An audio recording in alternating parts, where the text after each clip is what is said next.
executive director of City Hope.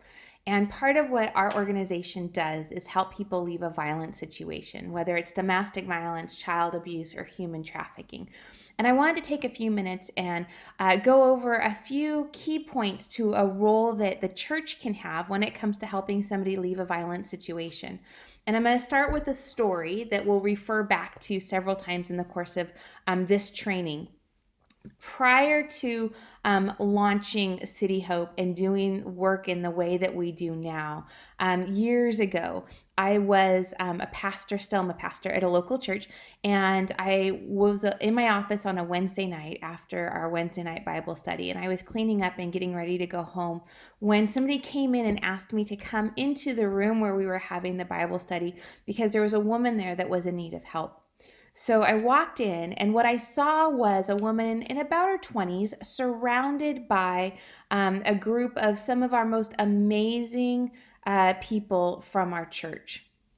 And what I gathered from listening in for a few minutes was that this young woman in her early to mid 20s was a victim of domestic violence. And the people around her, these amazing members of our church, were desperately trying to convince her to not re-enter a violent situation and not go home. And she had very specific reasons as to why she wasn't prepared to leave right then. And didn't feel like they were being heard by the people around her. So I took her into my office, and we sat and we began to talk. And I'll tell you how that played out as we go through in this training. But I want to highlight a few key points along here. And the first one, I'm going to start with the end of the story and tell you that we were able to help her leave. But because I didn't know then what I know now, there was a bunch of ups and downs in the middle of it and a bunch of unnecessary danger, to be honest. I ended up being stalked by the very man that was abusing her. We had been communicating via text messages. He had found the text messages. He was able to Google me online and find out right where I was. And I started to get phone calls in the middle of the night and other times, indicating that he knew where I was on any given Sunday morning, which is a very scary place to be in. And at that time, because of some things in our church, I was responsible for a lot of the preaching and a lot of the things up front, and I knew that he could walk right in and spot me very quickly. So that was concerning. So I start this video with the request and to highlight that a church needs to be very careful and follow very careful procedures when they get involved. Don't hear me wrong. This is absolutely the place where churches should be involved and can be involved in a number of ways. It just has to be done well because the risks are significant. The gentleman involved in the story that I'm telling you was a military man. He had access to weapons and posed a very significant threat. Now not only to his wife, but now to me and my family, and potentially my whole church congregation. And so we have adjusted huge how we navigate these types of calls. And so there's much to consider. So when we start talking about the safety and what it looks like for a church, I highly recommend churches to know in advance what other resources are available in their community. Chances are that there is an agency or an organization in your local community that is designed to help people leave violent situations. Chances are there's an organization within your local community that will help people obtain restraining orders, that there's shelters, that there's people that do this day in and day out, or that you could do it for somebody at another church. And maybe there's another church that's willing to run point for you. But it's important, if at all possible, to have the people that are involved in this on a regular basis and that are detached and separate from your church, let them play the role that they're designed to play. And as a church, be the encouragement, be the eyes and ears, and that standpoint of it. But be aware of what else is out there and how you can refer people and take advantage. And not that you refer and detach, but you refer and remain involved just at a different capacity, so that you're not bringing potential threats upon yourself, your family, or your congregation, if at all possible. Now, I know in ministry, it's a risk that we take sometimes, and we calculate the costs, and sometimes we go forward anyways when it's risky. It's what we do. It's where our faith comes in. But I believe that we're supposed to be wise as serpents and gentle as doves. And so that wise as serpents part is, what part do you need to play? And what are your other resources if it's safer to have somebody else step in for some of these components of it? So with that, a huge eye toward safety. Things like if you're texting with somebody, ask that they delete the text messages. Again, it's not 100% sure, but perhaps if they're willing to do that, perhaps that can provide a different level of safety. I recommend that churches go through and have printed out and accessible a safety plan. They're all over online. We can provide one for you as well, that just tells you the thoughts to think in domestic violence to help keep everybody involved safe. Have that at your disposal. Be familiar with it. Be able to connect need and resources in your community to be able to help people. And you can play a big role in helping with that safety planning piece of it. The other overarching thought process that I want to put here for you is the fact that it is truly the client's decision. This person that you're working with that's in a violent situation, they have to want to leave and they have to be ready to leave in order for it to be effective. Within our organization, we have jumped in and helped people before they were really ready, and we've gotten burned. We've put people up in hotels only to have them call and tell their abuser exactly where they are and have them come and be picked up. We've had people, we know that people go back to their abuser several times, typically before they're willing to leave for that final time. And so that is a challenge, but it's got to be up to them. They've got to be working as hard at leaving as you are working for them. And if they're not ready, they're not ready. And at that point, you've got this great opportunity to discuss with them what would be the one thing that's non-negotiable.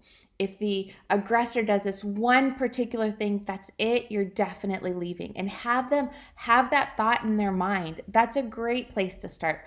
Go over some safety planning with them just so that they're ready if the time comes that they want to leave. So there's still much to help with, but we can't force them to leave, and we can't have our voice be louder than theirs, because they've got a road ahead of them, and they need to have that strength, that personal desire and strength driving them down this path. It can't be all us, or else it's not going to be successful. So it is dependent upon them. And you have to consider their priorities. When I walked into that room that night, that Wednesday night, everybody wanted this woman to leave.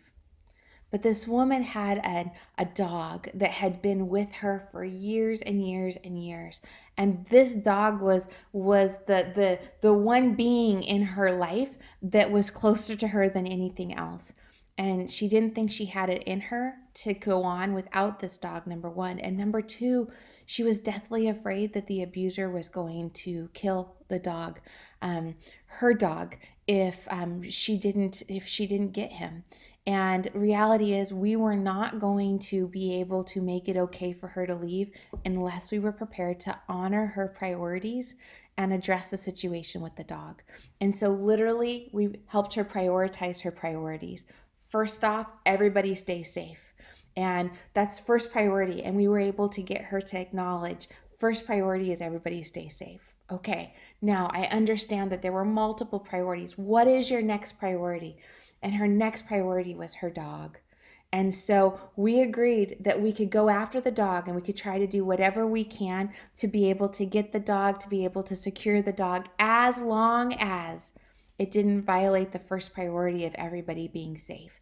And this idea of prioritizing priorities allowed her to recognize that she was being heard, that we were prioritizing the things that were important to her, and our next steps would consider everything that was important to her. And she was able to come along and walk that process with us, which is fantastic.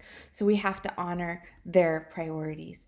And so by the time, on our case, by the time we were able to set that in motion, she was able to go and safely get her dog and was willing to flee. In other cases, what you need to realize is that because they go back to their sometimes to the aggressor, that you want to make sure a couple things. One, don't demonize the aggressor. Don't make him out to be the villain necessarily, because even though your client is, man, they can turn on you pretty quick. And they have seen, at some level, they have seen good in this person as well. And so be careful, kind of match their tones a little bit on it, but really stay objective as to what this person deserves. This person was created by Jesus to be loved and to be treasured. And the idea of being abused isn't what they were designed for. And so keep that perspective. It's not about villainizing anybody else. It's about helping this person get to what they want and what they deserve, which is to be treated well and not abused. So look for those opportunities to empower your client. Look for those opportunities to let them know what they deserve, and that you're there with them to help them realize that. And you've got great community connections to be able to bring in other components when it's wise. So if they're not ready to leave, the safety planning training that we have attached to this course goes through all kinds of things to think about to help prepare them for the day that they choose to leave. And part of that includes having good emotional support people in place. And that's a great role for the churches, to be that emotional support place. So once they leave, the hope is that if there's been violence, that they'll go ahead and go get a restraining order. And this is another key place that the church can play a incredible role in support as well as safety. Whenever somebody in our church has had to get a restraining order, I always ask for a copy of it. I keep a copy handy. Actually, to be honest, I keep a copy right with me when we're in church, when that person is in church, so that if the restrained party shows up, I can call 911 immediately and I can be able to show them a copy of the restraining order. I always encourage the protected party to keep copies with them. The other thing that I do when we've got somebody who's got a restraining order, when there's children involved, is I make sure that not only our ushers, but our children's ministries workers are aware that they have a copy of the restraining order handy, if that's okay with the protected party.